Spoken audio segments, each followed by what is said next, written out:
Prilly Latukonsina mengumumkan bahwa dirinya berhasil mendapatkan tiket konser Justin Bieber di Indonesia. Ia sempat mengutarakan keluhannya pada website penjualan tiket yang down karena membludaknya para pembeli tiket konser tersebut. Setelah itu, Prilly mengaku dapat banyak pesan pribadi dari followersnya yang khawatir dirinya tak kebagian tiket.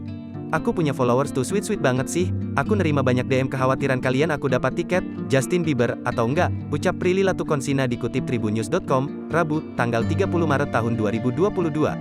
"Semuanya nanya, kakak dapat tiket Justin kan? Semoga kakak dapat, kita kepikiran," gitu, tambahnya. Setelah melalui proses yang panjang, Prilly akhirnya mendapatkan tiket untuk kategori VIP. "Guys, aku dapat tiket alhamdulillah, setelah melewati proses yang sangat panjang. Dan akhirnya aku dapat tiket sama JJ, kita dapat yang VIP hasil war yang luar biasa," ujar Prilly. Ia pun merasa terharu dan sangat diperhatikan oleh para followersnya yang sudah khawatir pada dirinya tidak kebagian tiket. "Makasih ya buat kalian yang udah khawatir dan nonstop DM aku dapat apa enggak, ya aku dapat.